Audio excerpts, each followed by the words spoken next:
Hey guys, welcome back to the channel where today I thought we'd take a look at my SigAir or Proforce M17. Yeah. Though they might not rate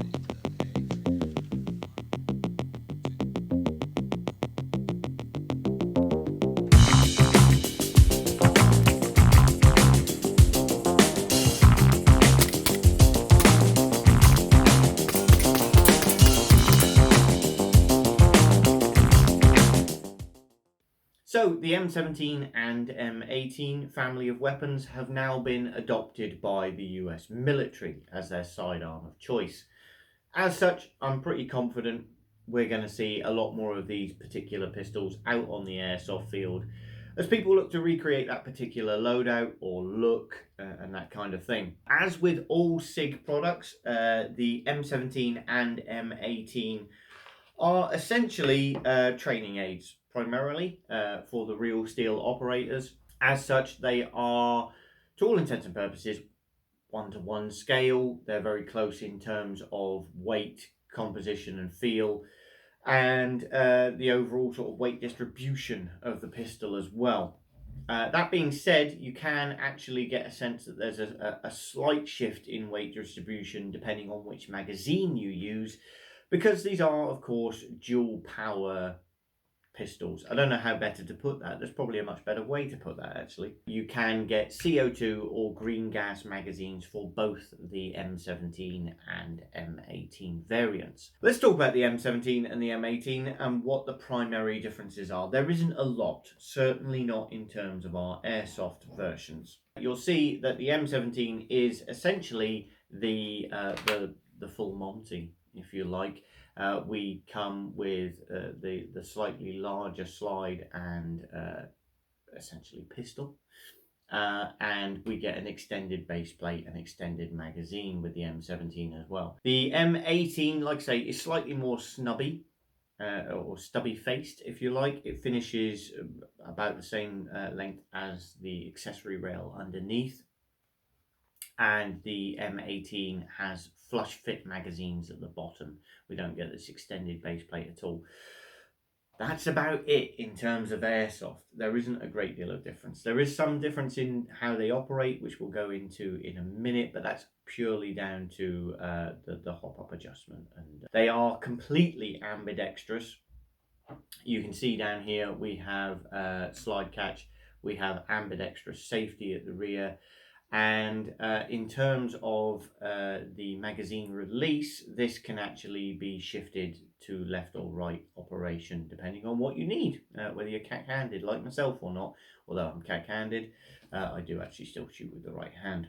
As I say, it doesn't take a lot to take the magazine release out. We will put that in a different video. What I'm actually going to do is separate this into a review, and then later on we'll do a sort of maintenance and switching the magazine release over kind of guide to the pistol as well.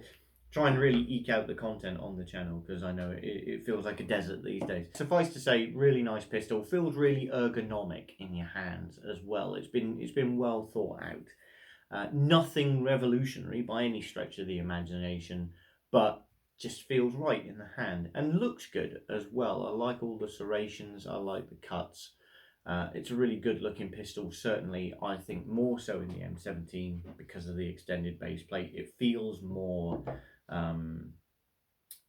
intimidating, if that makes sense, as pistols go. As I say, the weight distribution can be altered ever so slightly in the fact that there is a slight difference in the CO2 mags and the green gas mags. Now, mag operation. This is where things with the M17 get a little bit ropey. Let's put it like that.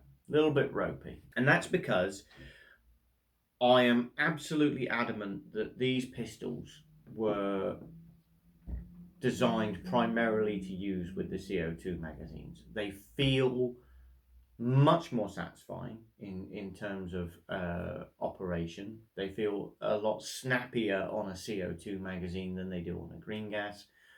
And it's just a much more satisfying experience, really. With the green gas magazines, now let's not take anything away from the pistol when you're using green gas magazines. It still works, still absolutely functions.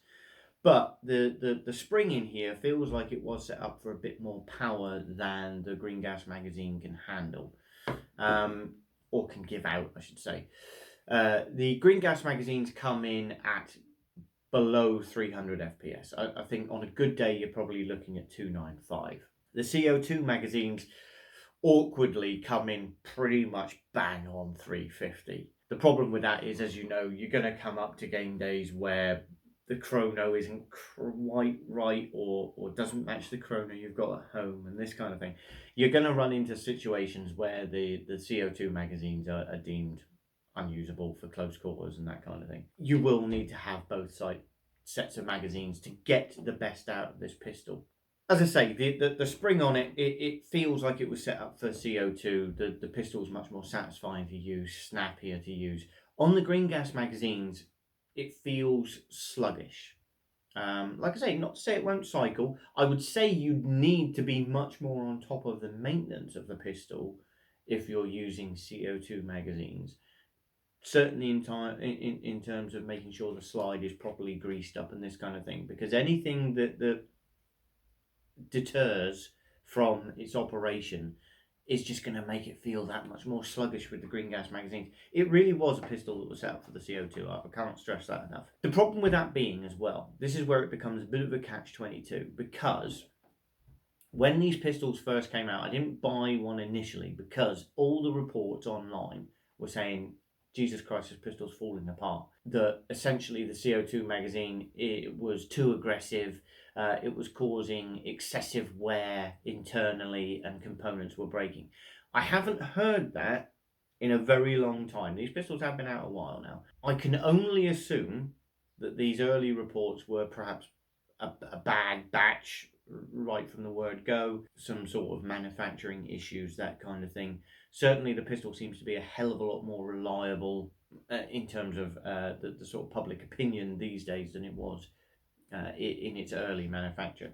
I would hazard a guess that there's probably still an issue where the CO2 mags cause more wear than the green gas mags.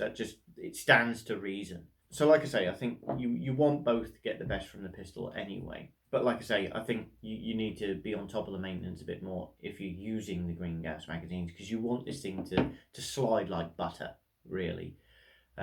Just to detract from some of that sluggish feel that you will get on a green gas magazine. Certainly if you alternate between the two, you will notice the difference instantaneously. Right, we were going to talk about the hop-up adjustment and the differences between the M17 and M18. So one of the nice things about these particular pistols is that the hop-up adjustment is actually done via the guide rod. You'll see just with a simple slight pullback of the slide, we get access to the guide rail here, and it turns. And we'll see in a minute that it is toothed, and that actually manages the hop-up adjustment. With the M18 being a lot more snub-nosed, the guide rail is obviously shorter, and even pulling back the slide doesn't extend beyond the accessory rail. So your fingers will be too fat to get in there. You will need to use the provided tool with the M18. With the M17, you can literally on the fly just turn this thing out on the battlefield, irrespective of whether you're gloved or not and that kind of thing. So, as I say, totally ambidextrous, dual power setup. It's a nice pistol, feels better on the CO2 than it does on the green gas. Let's have a look at how absolutely easy it is to take down. So to take it down, what we need to do is get this little notch back up to the release arm here. So you pull the slide back, rotate the arm through 90 degrees, just down like that, and then the slide will pull forward. As you can see, this is the tooth section that comes off of the guide rail. This is what adjusts your hop. I've mentioned it before, it's very straightforward. Beautiful system. In terms of the fire control unit down here in the pistol, to remove, you would just need to remove the arm in its entirety, and this whole assembly slides out. It's all one piece, which is really nice, because it means that these guide rails at the top here are completely aligned all the time. Unless you drop this thing and bend it, what are you going to do? But Essentially, everything is one piece. Even the catches here are one arm. It is a nice system, very easy to maintain, very easy to keep on top of. I would say that you don't really need to do that much maintenance on a CO2 mag either. So, to all intents and purposes, quite a satisfying and adaptable pistol to use, certainly if we have both types of magazines at our disposal. In terms of the iron sights and that kind of thing, very usable, painted perfectly white. Target acquisition isn't a problem, not really, and obviously we have the option to run a proper red dot on the top as well, or a reflex, depending on what you want to call it. Really nice pistol, really nice setup, feels good in the hand. I would highly recommend. Okay, that's going to be all for today, guys. Thank you for watching the video. If you would like to support the channel, then I would encourage you to take a look in the descriptions down below, because obviously I would direct you towards our Teemill site, where you can purchase one of my t-shirt designs. And I have actually started up a blog now that encompasses all of my channels here on YouTube, as well as some other bits and pieces as well, which might interest you, might not, I don't know. But certainly if you could take a look at that, maybe visit the site once in a while, get the hit counter up, that would all be very much appreciated and cost you nothing. Win-win. Thanks very much for watching, guys.